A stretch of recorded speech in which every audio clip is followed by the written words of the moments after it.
మీరు చాలా అద్భుతమైన పాత్ర పోషించి ఎక్కడ రిగ్గింగ్ జరగకుండా ఎక్కడైతే వైసీపీ ప్రభుత్వం అడ్డం పెట్టుకొని నాయకులు అరాచకాలు పాల్పడుతున్నారో బూత్ క్యాప్చర్ చేద్దాం అనుకున్నారో ఆ టైంలో మీరు తగిన సమయంలో స్పందించి దాన్ని అడ్డుకున్న మీ అందరికి కూడా పేరు పేరున ధన్యవాదాలు తెలియజేస్తున్నాను.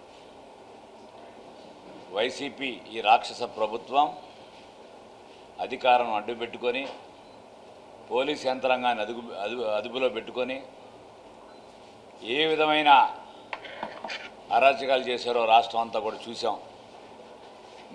మన ఉమ్మడి జిల్లాలో మాచర్లో కానీ, అట్లాగే తాడిపత్రిలో కానీ, నిన్న చంద్రగిరిలో కానీ, తిరుపతిలో పద్మావతి యూనివర్సిటీ దగ్గర ఏ విధంగా అభ్యర్థి పులివర్తి నానిని ఏ విధంగా ఒక పెద్ద ఆయుధాలు ఉపయోగించి అద్దాలు పగలగొట్టి గాయపరిచిన విషయం మీడియా సోదరులు చూపించిన విషయం అందరికీ కూడా తెలిసిందే. ఓడిపోతున్నామని చెప్పి జగన్మోహన్ రెడ్డి అండ్ కంపెనీకి ఫ్రస్ట్రేషన్లో ఉన్నారు ముందు ముఖ్యంగా. ఎందుకంటే ఫలితాలు మీకు అనుకూలంగా రావట్లేదు కాబట్టి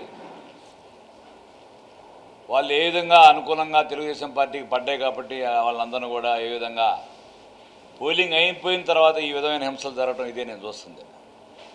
మామూలుగా పోలింగ్ రోజున వాళ్ళకున్న నేచర్, వాళ్ళ నాయకుడికి వాళ్ళ యొక్క అండ్ కంపెనీకి ఏముంటుందంటే ఏదో ఒక రకంగా భయభ్రాంతులు చేసి ఒక ప్యానిక్ గురి చేస్తే ఓటర్లు ఆ యొక్క బూతులకు రాకపోతే మాకు మెజారిటీ వస్తున్న భావంతో ఒక తక్కువ పర్సెంట్ పోలింగ్ అవడానికి వాళ్ళు ఎప్పుడూ ప్రయత్నం చేస్తుంటారు.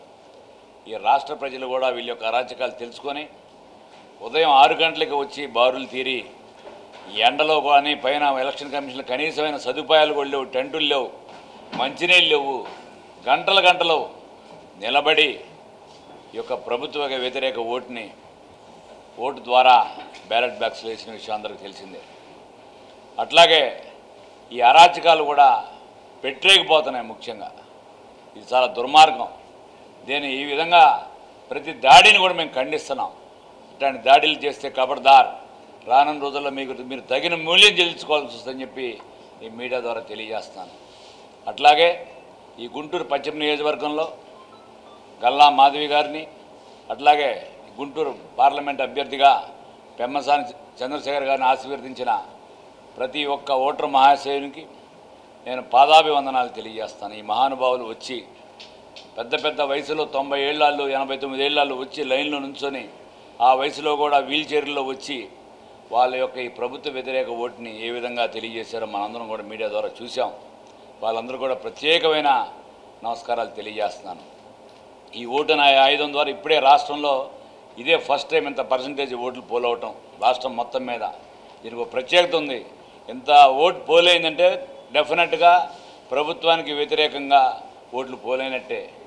మన పవన్ కళ్యాణ్ గారు చెప్పారు, ప్రభుత్వ వ్యతిరేక ఓటును చీల్చనని చెప్పి ఒకే ఒక నినాదంతో ఆయన తెలుగుదేశం పార్టీకి బేషరతుగా ఎటువంటి కండిషన్ లేకుండా ఆయన మద్దతు ఇచ్చి అందుకు ఆయన ప్రత్యేకమైన నమస్కారాలు తెలియజేస్తాను. అదేవిధంగా నరేంద్ర మోడీ గారి నాయకత్వంలో ఈ ఆంధ్ర రాష్ట్రంలో ప్రతి బీజేపీ నాయకులు కార్యకర్తలు కూడా వచ్చి నిలబడి ఈ యొక్క కూటమి గెలుపుకి పాత్రలో భాగం పంచుకున్న ప్రతి ఒక్క కార్యకర్తకి, బీజేపీ కార్యకర్తకి పేరు పేరున హృదయపూర్వకంగా ధన్యవాదాలు తెలియజేస్తున్నాను.